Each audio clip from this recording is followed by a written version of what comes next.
Una vez más postergamos el avance del estudio de una iglesia poderosa para seguir reforzando las bases, para seguir reforzando el fundamento. Y hoy día vamos a hablar sobre el misterio del bautizo y la comunión. ¿Qué es lo que vamos a ver acá? Vamos a descubrir qué es lo que realmente implica y qué es lo que realmente significa el bautizo y la Santa Cena. Ahorita vamos a entender mejor el cuadro, aquí está medio difuso, pero ahorita lo vamos a ver. Ambos son ordenanza que debemos de seguir sin postergar. No hay nadie que pueda venir y seguir avanzando en los caminos del Señor si primero no se ha bautizado, y tampoco puede proseguir si no toma la Santa Cena. Hoy día nos vamos a dedicar solamente a explicar la primera parte, sobre el misterio del bautismo. Pero antes vamos a hacer la debida explicación, preámbulo de lo que vamos a hablar hoy. Vamos entonces a las Escrituras. Romanos capítulo 11, versículos 25 al 27. Romanos capítulo 11, versículos 25 al 27. La palabra del Señor dice así: Porque no quiero, hermanos, que ignoréis este misterio, para que no seáis arrogantes en cuanto a vosotros mismos, que ha acontecido a Israel endurecimiento en parte, hasta que haya entrado la plenitud de los gentiles. Y luego todo Israel será salvo. Como está escrito, vendrá de Sión el libertador, que apartará de Jacob la impiedad, y este será mi pacto con ellos cuando yo quite sus pecados. Wow. Vamos ahora. Amado Dios, una vez más te damos gracias porque tu palabra nos inspira, tu palabra nos anima, tu palabra nos exhorta.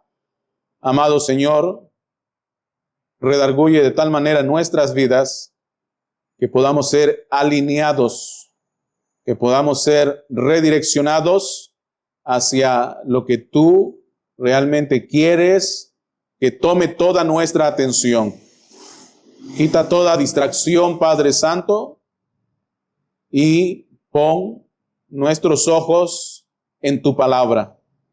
Amado Dios, concédenos el amar tu palabra, concédenos el atesorar ese Antiguo Testamento que muchas veces y a través de todos estos años se ha menospreciado, Padre. Amado Dios, permítenos amar ese Antiguo Testamento de tal manera que lo podamos entender, porque del Antiguo Testamento depende que entendamos al apóstol Pablo, del Antiguo Testamento depende que entendamos los evangelios, del Antiguo Testamento depende que entendamos cada una de las cartas que componen el Nuevo Testamento, y depende de lo que entendamos del Antiguo Testamento lo que vamos a ver en Apocalipsis. Padre Santo, permítenos ver la importancia de entender cómo es que veían aquellos en aquel entonces. Abre nuestro entendimiento, abre nuestro corazón, permítenos amar tu palabra en el Antiguo Testamento. Permítenos ser curiosos para buscar más y más de ti, y manténnos atentos de que en la búsqueda no nos desviemos hacia lo que no corresponde, y Señor, que nos mantengamos firmes al lado tuyo, Padre. Amado Señor, permítenos atesorar tu palabra de tal manera que podamos decir como el salmista, que meditamos en tu palabra de día y de noche. Amado Dios, concédenos en verdad, concédenos el amarte con todo nuestro corazón, y asimismo amemos toda tu palabra. Señor, aquí estamos como el barro, y tú, cual alfarero, haz con nosotros como te has propuesto en tu voluntad. Ayúdanos, Padre Santo. Ayúdanos, Señor, desde lo más profundo de nuestros corazones te pedimos por tu ayuda. Sana, liberta, Señor. Ayúdanos en todo aquello que hoy nos surge. Ayuda, Padre.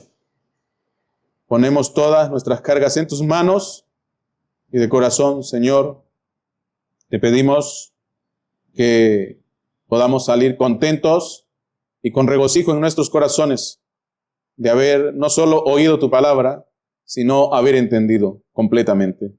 Oramos que así sea, Señor. La honra, la gloria y la alabanza sean para ti. Oramos en el nombre maravilloso de nuestro Señor Jesucristo. Amén, amén, amén. Dios le bendiga. Tomen asiento. Tomen asiento. Vamos a comenzar.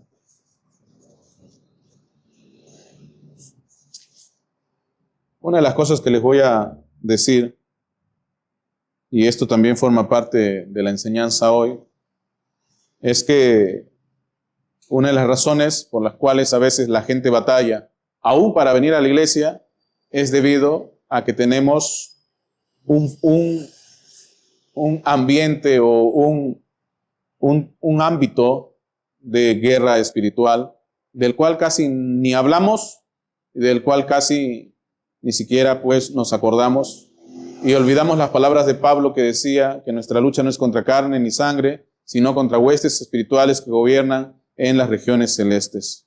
Debemos de tener siempre eso muy, pero muy en cuenta. El mismo hermano Branham, cuando está predicando, nos hace siempre comentarios de lo que sucede en algunas de sus reuniones.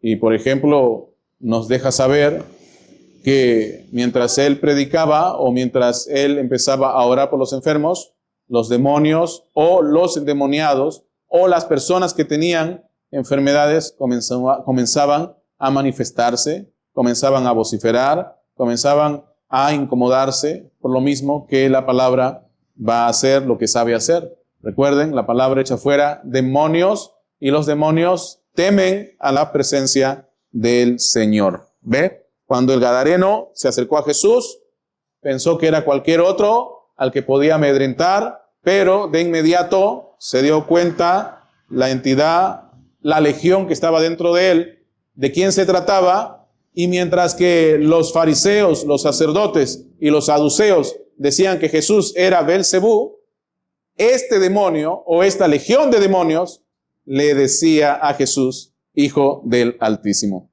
¿Ve? ¿Cuánta diferencia? Mientras que los mismos creyentes desconocían al apóstol Pablo, una mujer con espíritu de adivinación estaba reconociendo la maravillosa presencia de Dios en Pablo y, oiga, como ningún otro, reconociendo su ministerio. Los diablos saben y conocen y no pueden hacerse de la vista ciega cuando están delante de la presencia del Señor. ¿Ve? Entonces, esto que nosotros vemos, enfriamiento por acá, enfriamiento por allá, la gente bajando la guardia, es propio del carácter del tiempo en el que estamos viviendo. Y no solo es el carácter, sino que estamos frente a un campo de guerra. ¿Ve? Estamos frente a una guerra que está rugiendo. Nosotros no nos damos cuenta, pero hay una guerra que se está peleando. La gente siendo desanimada, nuestras economías siendo bombardeadas. Ese es el trabajo del diablo y de todos sus agentes. Hacerle la vida miserable a los hijos de Dios para que retrocedan, para que se rindan. Pero hermanos, hermanas, no debemos de hacer caso. La Biblia dice, podemos estar aún acorralados, pero nunca debemos de perder la calma. ¿Ve? Debemos de mantenernos siempre mirando al Señor, confiando en sus promesas. Así que, ¿qué es lo que tenemos? Tenemos una guerra que está lidiándose delante de todos nosotros. No le hemos prestado la debida atención, pero vamos a ver cómo es que todo esto se nos está anunciando desde cuando comenzó. Si bien es cierto, vamos a citar ahora mismo Deuteronomio 32, no obstante, todo esto viene siendo anunciado desde los mismísimos días cuando todo esto comenzó. Vamos a Deuteronomio 32, versículos 8 y 9. Recomendación, lean todo Deuteronomio 32. Esto es Moisés hablando. Esto es Moisés profetizando. Esto es Moisés haciendo control de todo lo que ha venido sucediendo con el pueblo de Israel desde los mismísimos días cuando el plan de Dios se puso en marcha. Recuerden, se supone que todos nosotros debemos de conocer todas las Escrituras, ¿ve? O todo en las Escrituras.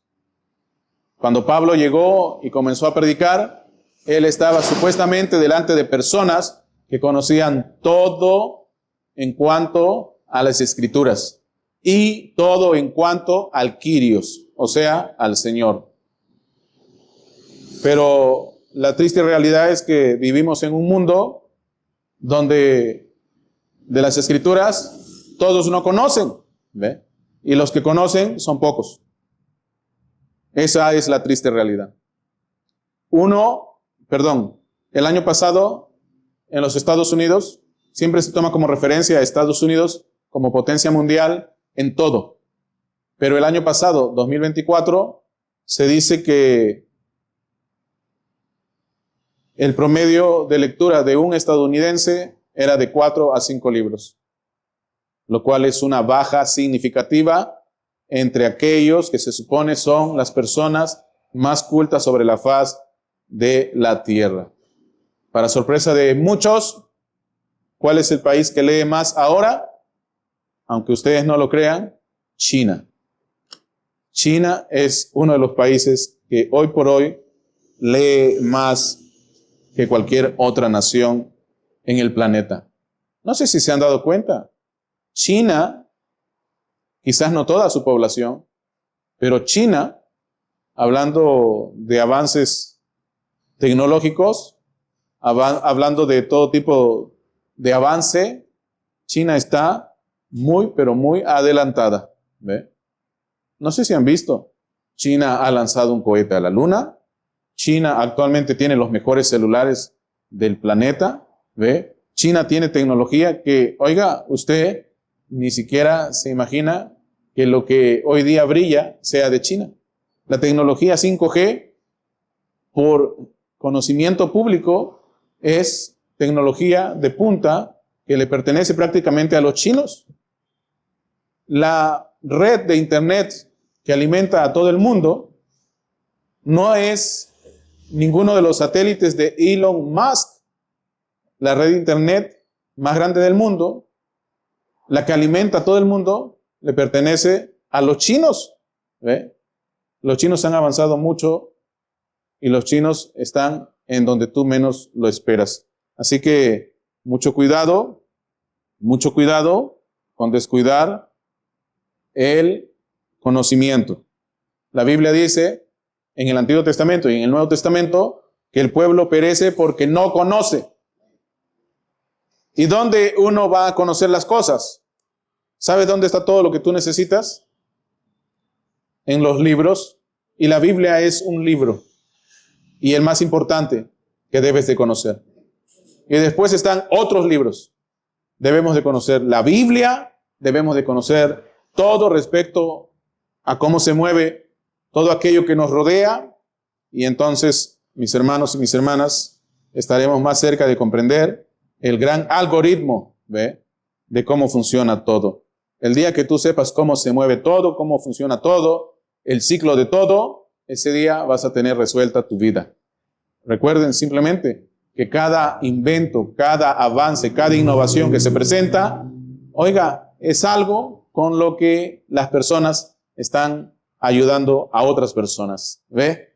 Eso es algo que deben de tener siempre presente.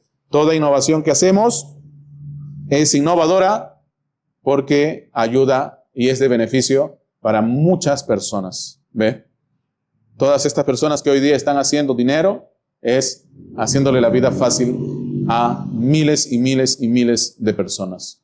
Cada vez que vas a trabajar, piensa que estás ayudando a alguien, ¿ve? Y lo más importante, te están pagando por eso, ¿ve? Eso es una manera de ver las cosas como usualmente no se ven, pero es la verdad, ¿ve? Y cuando tú ayudas a otros, te sientes contento, ¿ve? Te sientes feliz. Así que estamos ante una triste realidad y muy cruda, por cierto. La gente no quiere conocer. Piensan que la Biblia le va a venir a uno de una manera espiritual. Yo escuchaba a un joven predicador en los Estados Unidos, como dándome la contra, diciendo que el hermano Branham había dicho que la Biblia o la palabra de Dios iba a venir a nosotros de manera espiritual. Confundiendo una vez más la Biblia con la palabra. El Logos no tiene nada que ver con este libro, pero todo lo que se habla en este libro es sobre el Logos, ¿entiende? Pero malinterpretan cuando el hermano Branham dice que nosotros vamos a llegar a ser la palabra, que lo vamos a llegar a ser, que es muy diferente a conocer lo que está escrito en la Biblia. Recuerden, si no fuera importante conocer lo que está escrito en la Biblia, David nunca hubiera dicho por nada del mundo que nosotros debemos de meditar en la palabra del Señor, en la Biblia, en los escritos, en el Pentateuco, de día y de noche. Ténganlo presente, por favor. Ténganlo presente. Tenemos que conocer las Escrituras. Somos exhortados a conocer las Escrituras. Es más, Dios le dice a Moisés que cada papá debe de hacer que sus hijos y los hijos de sus hijos conozcan la palabra. Y eso es lo que hoy la gente no quiere hacer. Eso es lo que la gente hoy no quiere hacer. Así que invertir en conocimiento es la mejor inversión que puedes hacer hoy, sin postergación. Invertir en conocer es lo mejor que puedes hacer hoy. Hermano, la información que yo necesito, ¿dónde está? Pon esto y repítelo 3000 veces. Todo está en los libros. ¿Sí? Cómprate un cuaderno de esos gruesos y escribe así. Todo está en los libros. ¿Ve? En cuanto se refiere a las cosas de Dios, todo está en la Biblia. Y también en la historia. Por algo, William Branham no predicó un mensaje llamado Levantando a Jesús de la historia. ¿Ve? Entonces, ¿dónde está toda la información que necesito? En los libros. ¿Ve? En la Biblia, que es el libro más importante que debes de leer. Impostergable. Después de esa introducción, vamos a las Escrituras. Deuteronomio 32, del 8 al 9. Una vez más, te recomiendo, te exhorto a leer todo lo que está escrito ahí. Todo, todo. Hermano, pero ¿cómo va a ser posible? No, léelo todo. Es más, cada vez que uno viene a la iglesia, debe de tener bien en claro que el predicador solamente le va a leer un par de versículos, o quizás unos cuantos más, pero no se puede hacer más. ¿Por qué? Porque si no, pues tendríamos que pasar más tiempo en la iglesia y algunos después de 20 minutos, de 30 minutos ya se quieren ir. ¿Ve? Si fuéramos como otros lugares donde a la gente se les ha mal acostumbrado a que el sermón dure 30 minutos, hermano, no avanzaríamos en nada. Porque la gente solo quiere tener la experiencia. Se les pone música, se les hace sucumbir los sentidos, lloran, se ríen, emociones. ¿Ve? La prédica no es más que un tema de motivación y nada más. ¿Ve? Pero hermano, si nosotros nos vamos al inicio, cada vez que la gente venía a reunirse, que por lo regular era el primer día de la semana, que era el domingo, lo que venían a hacer era a dar el reporte de todo lo que ellos habían aprendido durante toda la semana. Y no solo el papá o no solo la mamá, con todos los hijos. ¿Ve? Hermanos, a veces no reflexionamos sobre eso. A veces pensamos que nos vamos a salvar solos. ¿Ve? Mientras yo sea el jefe de mi casa, en mi casa tienen que respetar a Dios. ¿Ve? Mientras yo sea el jefe de mi casa, en mi casa tienen que servir a Dios. ¿Me entiende? Y eso era la misma actitud que mantenían y que sostenían los hombres allá cuando todo esto comenzó. Hermano, hombres con sus esposas, con sus hijos, eran lanzados al foso de los leones, eran lanzados a pelear contra gladiadores. Esa gente estaba lista para encontrarse con el Señor. ¿Ve? Estaban preparados, llenos de Dios. Y a veces nosotros flojeamos, bajamos la guardia, pensamos que no pasa nada. No, sí pasa mucho. ¿Ve? Eso es algo que debemos de tener siempre presente. Cuando venían, era reportarse. Y cuando se reportaban, era que se tomaba la Santa Cena. Así era. Y no era como hoy, que te invitaban un pedacito de pan, un poquitito de vino. En aquel entonces era pan y era vino. ¿Sí? Aquí creo que está parte de esto que les estoy diciendo. Acá hay una foto que está en la portada de... Así era como solían tener la comunión. ¿Ve? En la mesa del Señor. ¿Ve? Así que no era como a veces nosotros pensamos, que es como usualmente se celebra hoy.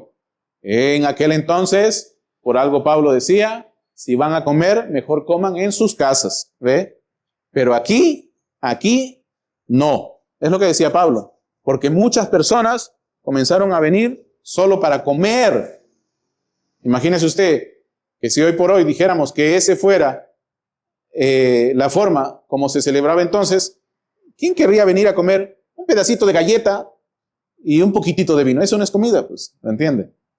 Entonces, ahora me van a decir, hermano, pero entonces vamos a comprar botella de vino, vamos a comprar panes, ¿sí? Bueno, si ponen todo eso, gloria a Dios. Pero miren, a veces nosotros damos por sentado que lo sabemos todo, pero en sí, todos los días y cada momento, en cada instante, estamos descubriendo muchas cosas. Este año se van a cumplir 1700 años desde el famoso concilio de Nicea. ¿Y a qué no saben? Hay cosas que se han descubierto con respecto al concilio de Nicea que no son del todo amigables para el mundo trinitario, ¿sí? Incluso hoy día el mundo trinitario está en peligro, porque muchos de sus eruditos han salido a decir que la Trinidad es inconsistente. Y para su mal, se ha descubierto que el concilio de Nicea fue liderado mayormente para pelear contra un tal Arrio, y quienes presidieron esa lucha contra Arrio, que hacía de Jesús un ser subordinado. Arrio son los testigos de Jehová, ¿ya? Para que me entiendan. Que hacen de Jesús un ser subordinado. ¿Sabes quiénes fueron los que presidieron el famoso concilio de Nicea? Que la historia hoy está declarando la verdad. Unicitarios. ¿Ve? Gente que creía como nosotros en la unicidad de Dios. ¿Ve? Hermano, pero en el concilio de Nicea se habló de la Trinidad, ¿no? En el concilio de Nicea se ha descubierto que se defendió la divinidad de Jesús. ¿Ve? Contra los arrianos. Fue en una reunión posterior al concilio de Nicea. Por eso es que se señala 329, pero el concilio de Nicea se lleva en sí en el 325. Pero es en una reunión posterior a eso que ya viene Roma, ya viene Constantino, ¿ve? Y ellos comienzan a pelear contra los unicitarios. Y es más, Constantino ni siquiera termina abrazando la Trinidad. Constantino muere creyendo en la unicidad de Dios. ¿Ve? Hay mucha documentación, hermanos, que ha aparecido que es contraria a la historia que hasta hace algunos 30 o 50 o 70 años se conocía. Porque comienzan a aflorar libros, comienzan a aflorar testimonios que no se tenían en ese entonces. ¿Ve? Porque, hermano, la historia va a hablar. Como dice la Escritura, la sangre de Abel desde la tierra todavía está hablando. ¿Ve? Entonces, ¿qué quiere decir esto? Que no somos pájaro raro, hermano. No somos una secta. La unicidad de Dios se creyó hasta que la Trinidad se impuso como una cuestión de Estado. Cuando la religión fue impulsada desde el Estado, ahí es que comenzaron a matar a todos los que creían que Dios era uno. Ahí es donde comenzó la persecución contra el pueblo unicitario. ¿Ve? Así que leyendo la historia y levantando la evidencia de la historia, nos damos cuenta que siempre hemos estado presentes. Hermanos, en el año después de la Reforma, después de Lutero, uno de los más grandes representantes de la unicidad, el famoso Miguel Servet, fue asesinado por Juan Calvino, un trinitario, un agustiniano, un prácticamente católico romano sin papa, quien no le gustó para nada que un unicitario conociese más que él y lo mandó matar. ¿Ve? O sea que esto no es nuevo, hermano. Todo esto lo hemos tenido siempre. Y otro unicitario muy famoso, hablando del mundo hispano, para que no piensen que solamente estaba en Francia o que estaba en Inglaterra, el traductor de la misma Biblia, la primera Biblia, no Reina Valera, Casiodoro de Reina, no Cipriano de Valera. Cuando la Biblia se traduce por primera vez al español, completita, este es Casiodoro de Reina. Y Casiodoro de Reina era unicitario. ¿Ve? Creía en la unicidad de Dios. ¡Qué tremendo! ¿Ve? Así que no somos raros. Todo el tiempo se nos ha dicho, que la Trinidad viene desde la Biblia. No. El famoso Mateo 28, 19, donde dice que bauticen en el nombre del Padre, del Hijo y del Espíritu Santo, todo eso es un añadido prácticamente después de que se impone por medio de la fuerza del Estado de la Trinidad, porque solamente decía, id y haced discípulos bautizándolos en el nombre, porque ese siempre ha sido el tono de la predicación del mensaje de Dios desde el Antiguo Testamento. Cuando se hablaba del nombre de Dios, era de la presencia misma de Dios, ¿ve? Y nunca estuvo presente esto que impulsaron y empujaron los trinitarios, allá con la ayuda del Estado, con la ayuda de las armas, ¿ve? Así que todo eso se puede encontrar, ¿ve? Gloria al Señor. Así que deben de estar contentos de que no somos pájaro raro, ¿ve? Esto siempre ha estado. Hoy día la Trinidad está que se debate entre la vida y la muerte, porque sus más grandes eruditos acaban de decir que es inconsistente y que así como son 3 pueden ser 4 y pueden ser 5 y pueden ser 6, 7, 8, 9 y 10. ¿Ve? ¿Por qué? Porque son innovaciones filosóficas. Hermano, tú puedes pensar y el límite de tu pensamiento es el infinito. ¿Ve? Pero con Dios no puedes jugar. Si Dios es lo que Dios es. ¿Ve? Con Él no podemos venir a inventar. ¿Ve? Bueno, Dios nos ayude.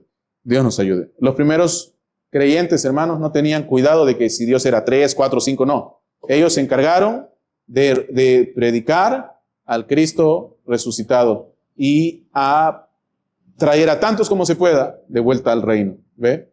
Es después ya cuando comienzan a hacer sincretismo, al ver que las otras iglesias tienen sus credos, sus doctrinas, todo establecido a través de catequesis, entonces ellos también dicen, bueno, no nos quedemos atrás, hay que hacer lo mismo. Y sucedió lo mismo que pasó con el pueblo de Israel, que viendo que las ciudades y los pueblos alrededor de ellos tenían rey, ellos también querían rey. Ahora querían rey, cuando tenían al Rey de Reyes y Señor de Señores peleando por ellos. ¿Ve? Wow. Ellos no necesitaban rey. Rahab, la ramera, le dijo a los espías de Josué, tenemos miedo, ustedes son el pueblo cuyo Dios pelea por ellos y nunca pierde batalla. ¡Oh! ¿Para qué queríamos rey? ¿Ve? Todos tenían ese temor, todos tenían ese testimonio. ¿Ve? La iglesia era poderosa, hermanos. La iglesia era poderosa. ¿Y qué pasó? Hoy día la iglesia no tiene ni voz ni voto. ¿Ve? Porque retrocedimos, hicimos lo que no debimos de hacer. La palabra del Señor era, multiplíquense y dominen la tierra. ¿Era así o no? Multiplíquense y dominen la tierra. ¿Y qué hicimos? Nos encerramos, nos replegamos y se multiplicaron los ponis, se multiplicaron los unicornios y ahora ellos nos gobiernan. ¿Me entiende? Ese es el problema. ¿Ve? El cristiano dejó de leer, el cristiano dejó de estudiar. ¿Ve? Los ponis y los unicornios comenzaron a estudiar. Son sobresalientes, tan sobresalientes que son de los más poderosos y de los más millonarios que tenemos sobre la faz de la tierra. Hay enfermos y recontra enfermos que son los que están gobernándonos hoy por hoy, los que son dueños de medio planeta y del otro medio planeta también. ¿Ve? Son estos enfermos y estos depravados los que nos están gobernando, los que nos están dominando. ¿Se dan cuenta? Dios nos ayude. Hermano, ¿y todo eso tiene que ver con el tema que vamos a hablar? Sí, tiene que ver mucho. ¿Ve? Entonces la recomendación es que lean todo Deuteronomio 32 y 33, si es posible, para que puedan entender cómo es que a través de este cántico de Moisés se están diciendo muchas verdades. Recuerden, Moisés es un profeta. Moisés está declarando la palabra de Dios. Moisés está declarando el plan de Dios. Y aquí va a decir mucha verdad. Miren lo que dice ahí. Deuteronomio 32, del 8 al 9. Cuando el Altísimo hizo heredar a las naciones, cuando hizo dividir a los hijos de los hombres, estableció los límites de los pueblos según el número de los hijos de Israel. Ahí le hemos puesto un asterisco porque aquí vamos a hacer una aclaración. Pero antes de avanzar, ¿a qué está haciendo referencia este versículo? Es que ahí dice Israel, no sé. ¿A qué está haciendo referencia este versículo?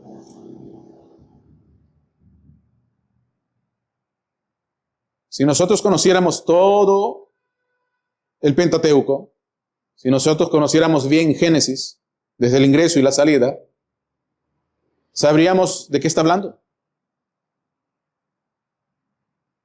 Y sabríamos que ahí hay un error. Hermano, pero la Biblia no puede estar errada. La Biblia nunca está errada.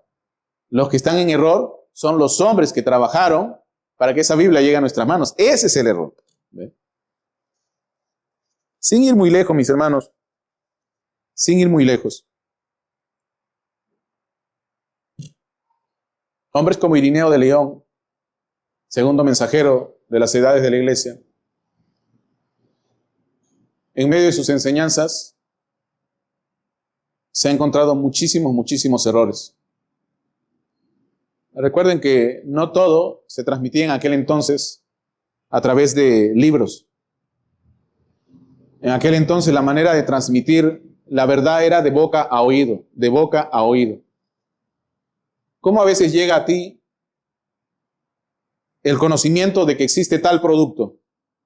Por medio de un testimonio.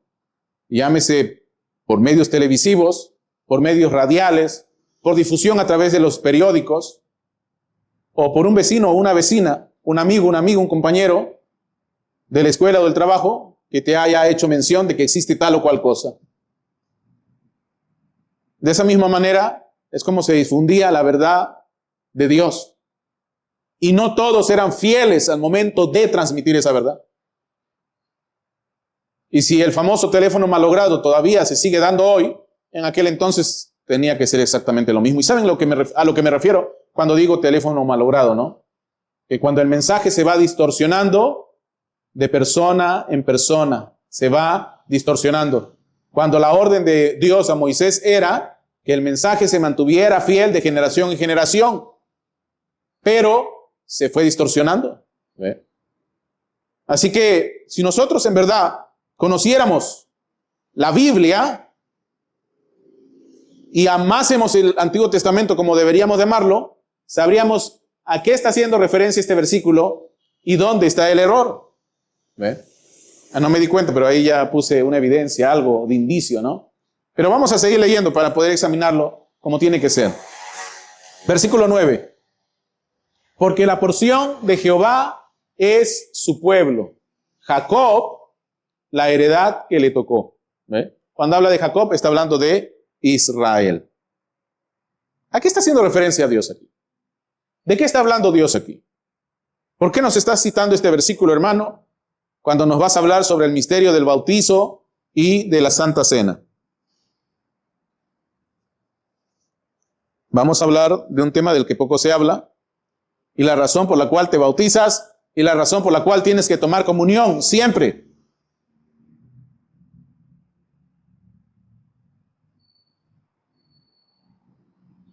Vamos acá. Deuteronomio 32, versículos 8 y 9, nos están declarando algo maravilloso, que si no conocemos las Escrituras, nos lo vamos a perder. Como yo me lo perdí por muchos años. ¿Ve? Desde que comenzamos a estudiar y escudriñar las Escrituras, todo esto ahora es diferente. Desde que comenzamos a leer y a levantar la evidencia, ahora podemos sumergirnos más y buscar más y encontrar más y más de Dios. Siempre teniendo como razón de todo lo que hacemos, que si no conocemos, vamos a perecer. Si no conocemos, vamos a perecer. ¿Me están captando? Vamos aquí, vamos a analizar este versículo. Este es el cántico de Moisés, ya le dije. Moisés comienza en el versículo 1 y dice: escuchad, cielos, y hablaré, y oiga la tierra los dichos de mi boca. Goteará como la lluvia mi enseñanza, destilará como el rocío mi razonamiento, como la llovizna sobre la grama, y como las gotas sobre la hierba. Porque el nombre de Jehová proclamaré, engrandeced a nuestro Dios. Él es la roca, cuya obra es perfecta, porque todos sus caminos son rectitud. Dios de verdad y sin ninguna iniquidad en él, es justo y recto. La corrupción no es suya. De sus hijos es la mancha, generación torcida y perversa. ¿Así pagáis a Jehová, pueblo loco e ignorante? ¿No es él tu padre que te creó? Él te hizo y te estableció. Acuérdate de los tiempos antiguos, considerad los años de muchas generaciones. Pregunta a tu padre y él te declarará. A tus ancianos y ellos te dirán. Y aquí viene la cosa, mira, cuando el Altísimo, ¿por qué está diciéndole, pregúntale a tu papá, pregúntale a tu abuelo, pregúntale a tu tatarabuelo y al tatarabuelo? ¿Por qué?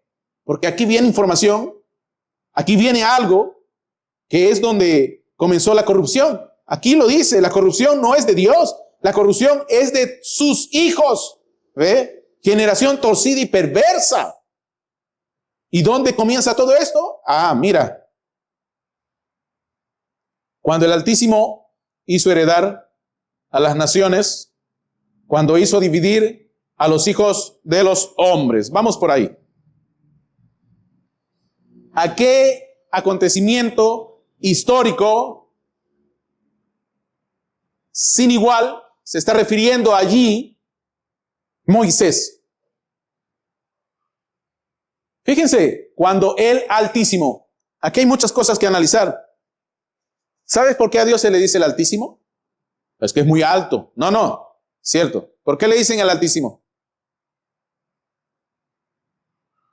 ¿Tú sabías que cuando la Biblia habla de Elohim, se está refiriendo a seres celestiales? No, pero yo pensé que se estaba refiriendo a Dios. No. Muchas veces, aún al diablo, en la Biblia se le dice Elohim. A los ángeles se les llama Elohim. Es que Elohim es, cuando es pronunciado en manera singular, se está refiriendo al Altísimo. Cuando se manifiesta en manera plural, se está refiriendo a cualquier ser espiritual, a cualquier ser sobrenatural. Por ejemplo, en Génesis 6, ahí hay unos Elohim, a los que se les llama Nefilim, y cuyo nombre deriva del hebreo Nefao, y que gracias a como les llamaron los espías que fueron a inspeccionar la tierra prometida, se les termina nombrando como gigantes. Ya saben de qué estoy hablando, ¿verdad? Y la Biblia dice que estos hijos de Dios, Elohim, viendo que las hijas de los hombres eran hermosas, ¿qué dice? Tuvieron hijos con ellas. Y los que salieron son los que se sabe eran hombres sobresalientes. Es lo que dice la Biblia. No es lo que estoy inventándome. Es lo que dice la Biblia. A veces la gente no le presta atención o no le da la debida atención porque se les llama comúnmente textos oscuros o versículos difíciles de comprender. Es como el famoso Salmo 82, que nos dice que Dios mora en la congregación de los dioses. Elohim, el Altísimo, mora en la congregación de los Elohims. ¿Ve? Singular y plural. ¿Ve?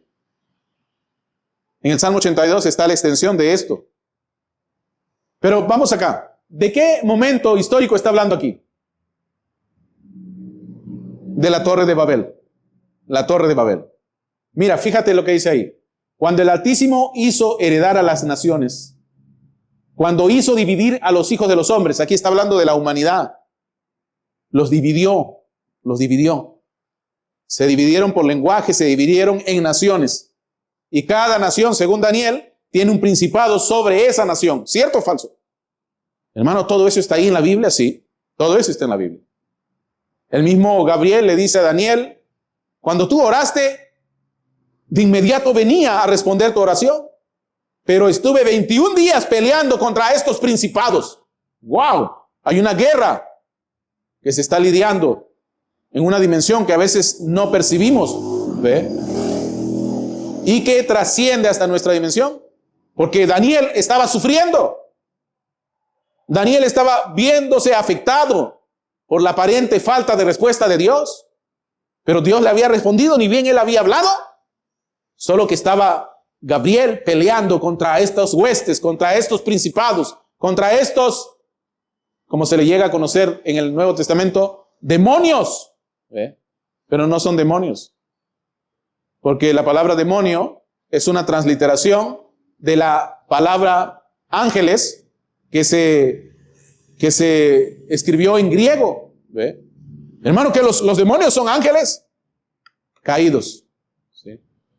Y cuando decimos ángel, tienes que olvidarte de esos hombres con alas. Porque un ángel no es un hombre con ala. La Biblia, la manera como se traduce ángel, y nunca se debió de dejar de traducir así, es mensajero. Ángel es un mensajero de Dios o un mensajero de Satanás. Pero ángel es un mensajero, punto. ¿Ve? Ahora tenemos que entender de qué bando es, porque hay dos bandos. Eso está revelado en el libro de Judas. Ahí está. Hubo una guerra cósmica. ¿Ve? Hermano, todo ahora tiene sentido. Ahora todo tiene sentido. El hermano Branham hablaba de eso todo el tiempo. Él hablaba de ese mundo sobrenatural del cual no conocemos, pero donde a él le gusta estar. Ahorita vamos a citar lo que él dice en los sellos y en las edades también. Pero fíjate esto. Cuando el Altísimo hizo heredar a las naciones, cuando hizo dividir a los hijos de los hombres, eso fue en Babel, cuando él los dividió. Y para tu sorpresa, él no bajó solo. Él dijo, descendamos y confundamos. Y no estaba bajando con el Padre, el Hijo y el Espíritu Santo. ¡No! Eran seres celestiales, ciertamente. Pero no era la Trinidad, ni la dualidad, ni la quintinidad, ni la decimounidad, nada.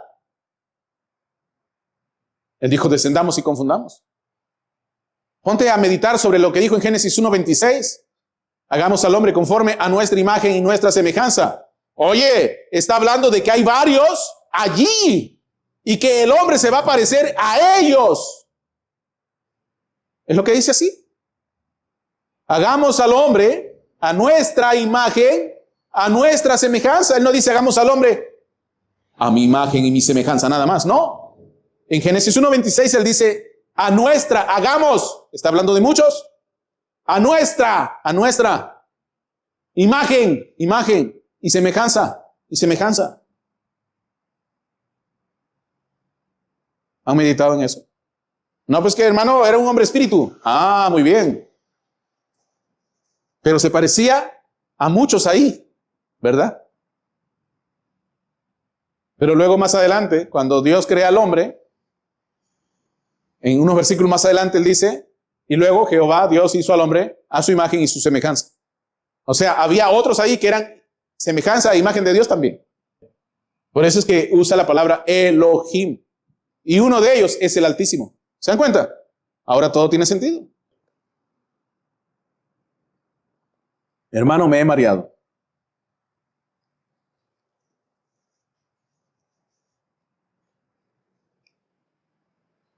Cuando el Altísimo hizo heredar a las naciones, cuando hizo dividir a los hijos de los hombres, estableció los límites de los pueblos según el número de los hijos de Israel. Ya, aquí. ¿Dónde está el error? ¿Dónde está el error?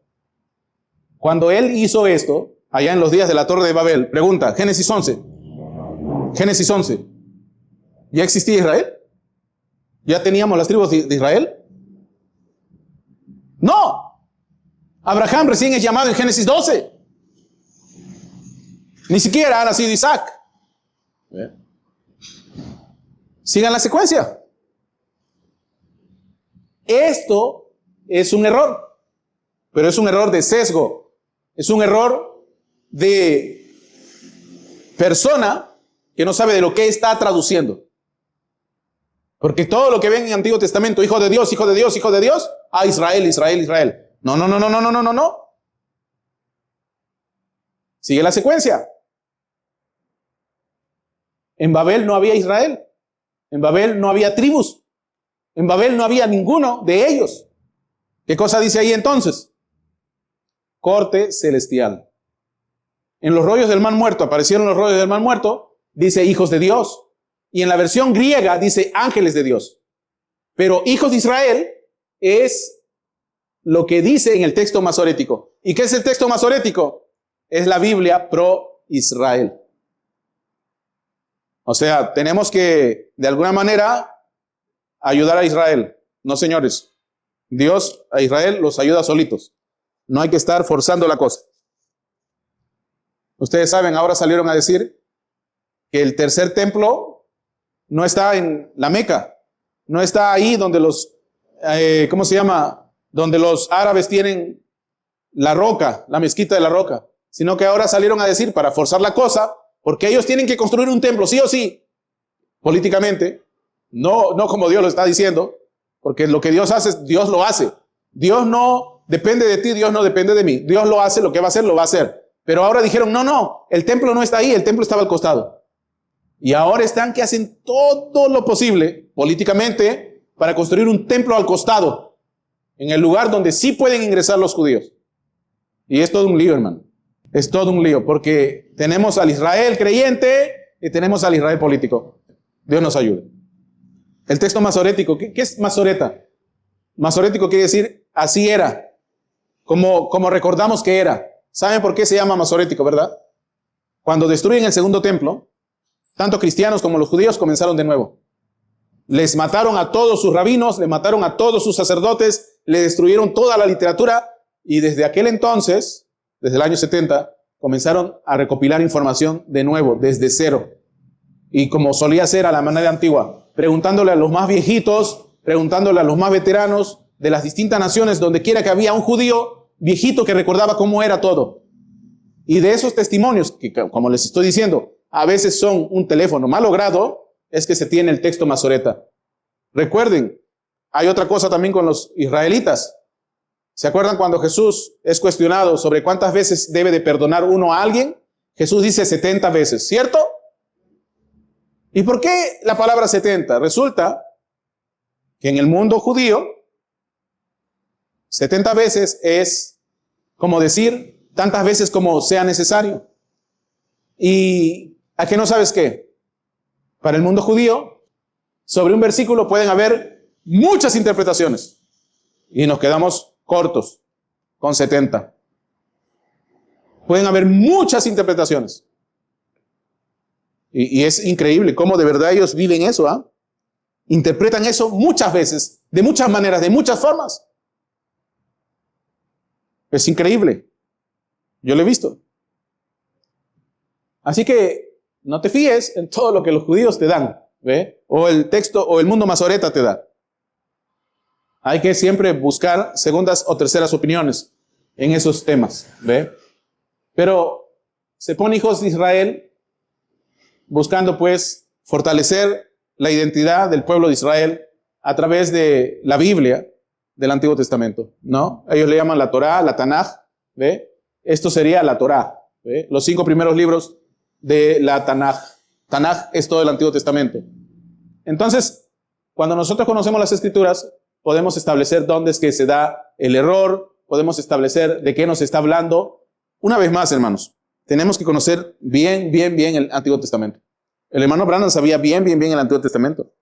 Y se nota que sabe, se nota que conoce, ¿ve? Se nota que ama las Escrituras. Yo no sé por qué muchos en el mensaje no aman las Escrituras. Es una de las razones, pienso yo, que desconocer las Escrituras es una de las razones por las cuales tenemos tantos cavernícolas, con tantas sectas y con tantos credos y doctrinas alrededor del mensaje. Entonces, ya vimos dónde está el error, ¿no? Pero ¿qué es lo que estamos viendo aquí? Que el mundo fue dividido según el número de los hijos de Dios, o también conocido como la famosa y últimamente muy conocida corte celestial. También se le conoce como el consejo divino. Hermano, pero eso no está en la Biblia. Está en la Biblia, hermanos. Es increíble cómo lo hemos pasado por alto, pero ahí está. Ahí está. Ahí está todo eso. Sino que esos versículos difíciles nunca le prestamos la atención. Nunca le hemos prestado la atención a la Biblia como debe ser. ¿Por qué? Porque la leemos una sola vez y eso es todo. Dios nos ayude. Entonces, ¿cuál es el plan de Dios, hermano? El plan de Dios, después del fracaso en el Edén, porque ahí hubo un fracaso, después de que se intentó todo y por todo medio de establecer o de poner en marcha el plan de Dios, de que los hijos de Dios se multiplicasen, poblasen la tierra y la dominasen. Esto es fracaso tras fracaso tras fracaso. Adán y Eva fallaron. Noé falló. Todo se echó a perder. Así que Dios dijo, no. Ahora los vamos a sujetar, los vamos a repartir y vamos a hacer de toda esta gente de tal manera que o se convierten, pero el problema es que a quienes Dios les encargó esta cosa, ese trabajo, echaron todo a perder. Echaron todo a perder. En Génesis 10 vas a ver tú, después de que Dios purifica la tierra, vas a ver 70 naciones. Vas a ver 70 naciones. Los famosos descendientes de Noé. Si tú te pones a leer cada uno de esos nombres, vas a ver 70. Comienza diciendo, ¿no? Estas son las generaciones de los hijos de Noé, Sem, Cam, Jafet, a quienes nacieron hijos después del diluvio, los hijos de Jafet, Gomer, Magog, Madai, Jabal, Tubal, Mesec, Tirás, los hijos de Gomer, Askenaz, Rifat, Togarma, ¿ve? Los hijos de Javán, Elisa, Tarsis, Kitín, son ciudades. ¿Ve? Los hijos de Cam, Cus, Misraín, Fut y Canaán. ¿Ve? Los hijos de Cus, Seba, Jávila, Safta, Ramá, Sapteca. Los hijos de Ramá, Seba y de Dan. Y así vas a ver las ciudades. 70. Por eso ese famoso 70 siempre está presente. Lo vas a ver en toda la literatura de los judíos. 70 semanas. 70. Cuando sucede lo de Babel, hermanos, porque todos ustedes son conscientes de eso, ¿verdad? Sí saben lo que está escrito ahí, ¿verdad? Después de Génesis 11. En Génesis 11 dice, así los esparció Jehová desde ahí sobre la faz de la tierra y dejaron de edificar la ciudad. Por esto fue llamado el nombre de ella Babel, porque ahí confundió Jehová el lenguaje de toda la tierra y desde ahí los esparció sobre la faz de la tierra. Estas son las generaciones de Sem. Bueno, ahí comienza a mencionar de nuevo. Y si ustedes cuentan, son 70 también. Entonces Dios se propone echar a andar el plan y lo va a hacer levantando él ahora una nación propia. Y es así como nace Israel. Es así como nace Israel. Tenemos 70 ciudades, las cuales Dios las entrega a los principados, ¿ve? A los espíritus, ¿ve? Y él se propone levantar su propia ciudad, una ciudad para él. Dice, porque la porción de Jehová es su pueblo, Jacob, la heredad que le tocó. Y aquí es donde Dios va a comenzar a trabajar. Y le dice, sal de tu tierra y de tu parentela. ¿A quién llama para esta labor? A Abraham. ¿De dónde lo saca? De una de las ciudades más paganas del mundo, Mesopotamia. Para que a través de Abraham, quien va a tener hijos como las estrellas de los cielos, volvamos a conquistar a todas estas personas de todas estas naciones y la traigamos de vuelta a la adoración del Altísimo y no de esos otros dioses. ¿Ve? ¿Me están captando? Entonces todos estos ingredientes componen lo que viene a ser la famosa guerra espiritual. Mi tema no es la guerra espiritual, pero para que sepas lo que significa el bautizo o el misterio tras el bautizo, el misterio tras la comunión, tienes que entender lo que esto significa. Dado que estamos ante una guerra, nosotros somos llamados a elegir un bando. O estamos con Dios o estamos contra Dios. ¿Ve? ¿Estamos con los hijos de obediencia o estamos con los hijos de desobediencia? ¿O estamos con los de la luz o estamos con los de las tinieblas? ¿O estamos con Dios o estamos con Belial? Dos frentes. Vamos a ver el versículo que le da más peso a lo que les estoy diciendo respecto a la elección de Israel como la porción o la nación con la que Dios va a trabajar y con la que Dios espera devolver a todas las naciones de vuelta para Él. Y aunque parece que Israel fracasa, Israel no fracasa, porque de Israel sale Jesús. Y de Jesús sale la orden de ir y predicar a todas las naciones hasta los confines de la tierra y que hagamos discípulos. No solo que hagamos que la gente crea, sino que sean discípulos. ¿Y qué hace un discípulo? Discipula, pues. Un discípulo discipula. Tenemos que traer de vuelta a todas las naciones, de todas las naciones, al remanente, a los hijos e hijas de Dios. Mira, Deuteronomio 4, 19 al 20 dice, no sea que alces tus ojos al cielo y viendo el sol y la luna y las estrellas y todo ejército del cielo, seas impulsado y te inclines a ellos y les sirvas. Eso es Romanos 1. Romanos 1. ¿Se fijaron aquí que hay un ejército del cielo? Aquí dice, mira, ejército del cielo. Y aquí dice que les van a servir. Por eso es que cuando tú ves alrededor y ves muchas iglesias, la pregunta es, ¿saben ellos a quién le están adorando? Oh, pero están adorando a Dios. No es el Altísimo, por cierto. Están adorando cualquier demonio, pero no es al Altísimo. ¿Me están captando? Cuando tú comienzas a reconocer esto, hermano, ya ahora todo toma sentido. Parece que le están adorando al Altísimo. Cierto, parece. Pero no es así. Están distrayéndose adorando a un impostor. Le están dando la gloria a uno que no se lo merece. Mira, aquí dice, están adorando a los ejércitos del cielo. Se están inclinando ante ellos. Dice, porque Jehová tu Dios los ha concedido a todos los pueblos debajo de todos los cielos. O sea, Dios permitió que cada una de estas potestades gobernasen sobre cada una de estas naciones pervertidas. Ahí está, eso lo está diciendo.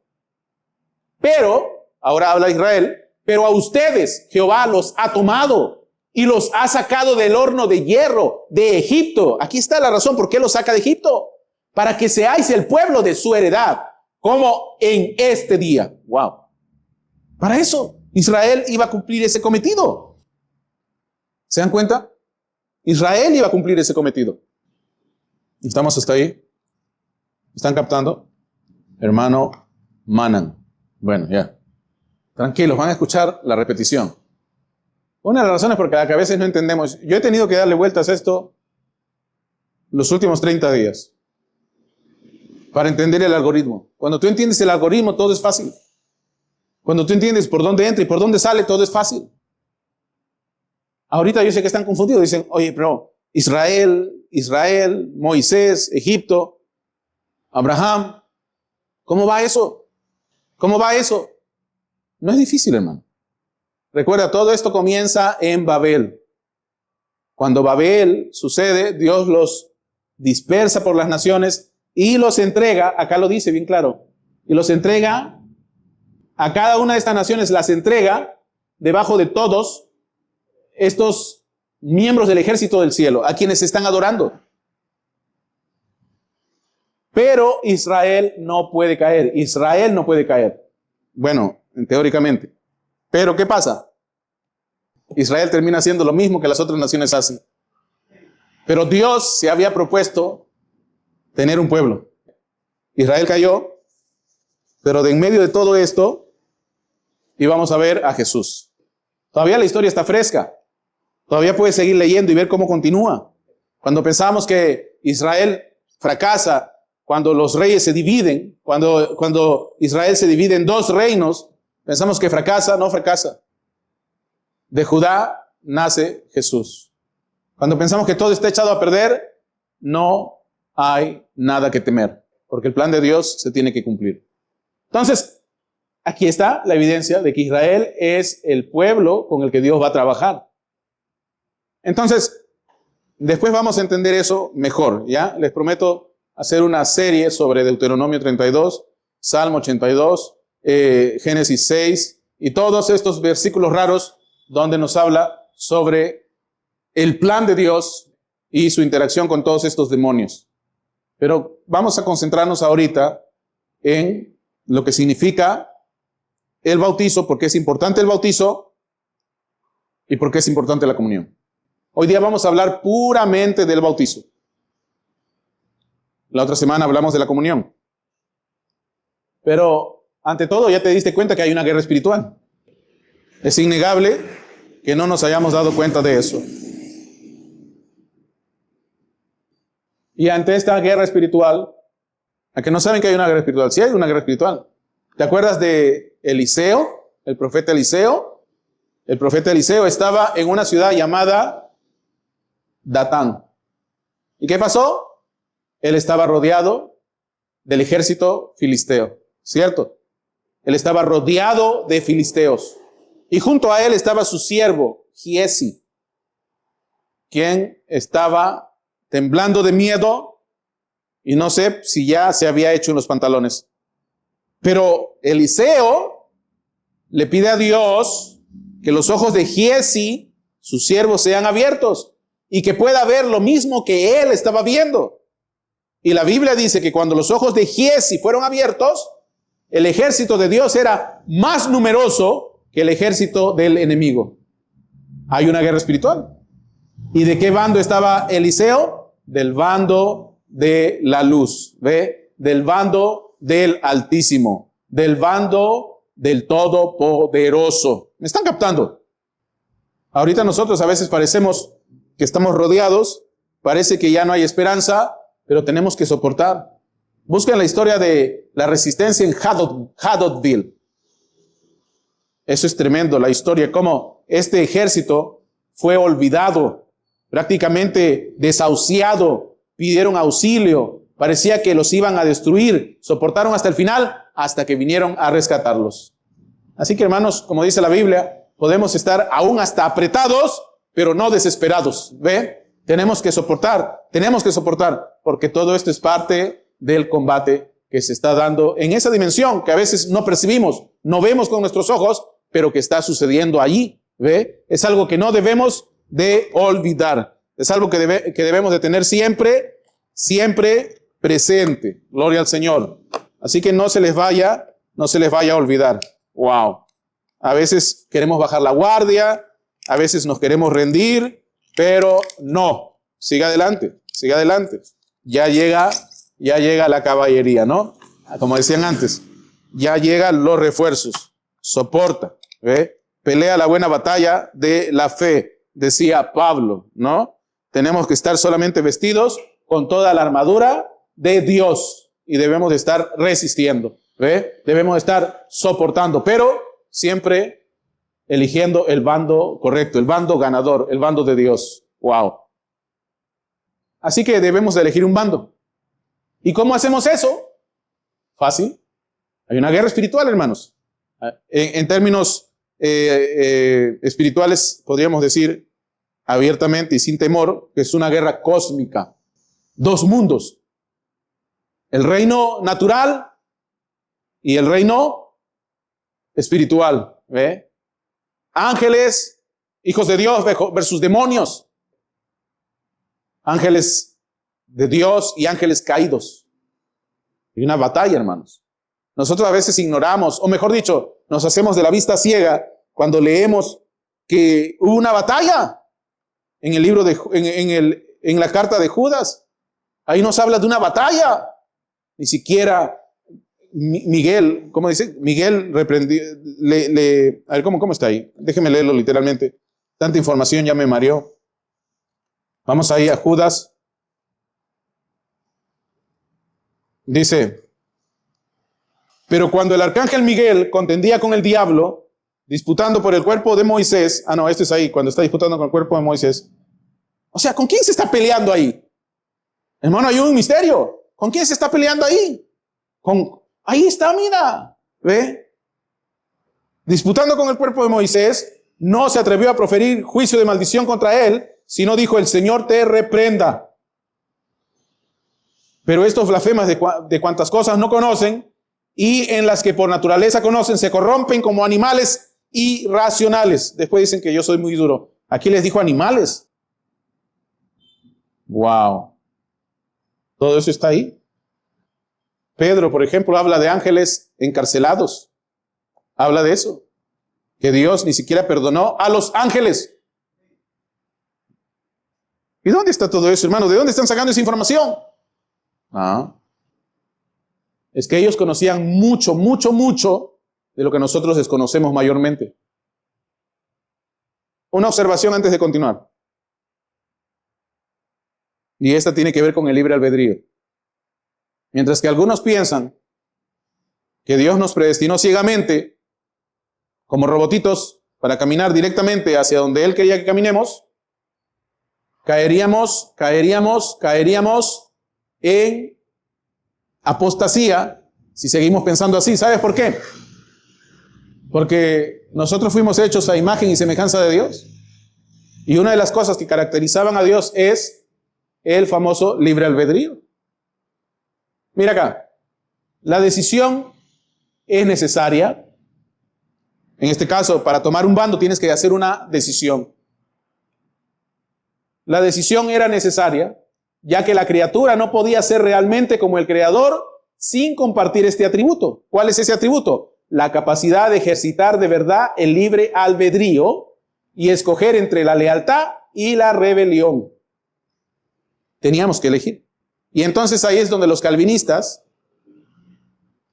vienen y dicen, si el hombre tiene que elegir, entonces el hombre participa de su salvación. No, el hombre no participa de su salvación. Porque ya está dicho, o te quedas ahí, o sales de tu estado de confort y avanzas hacia donde está la bendición. Eso es lo que tenemos que hacer.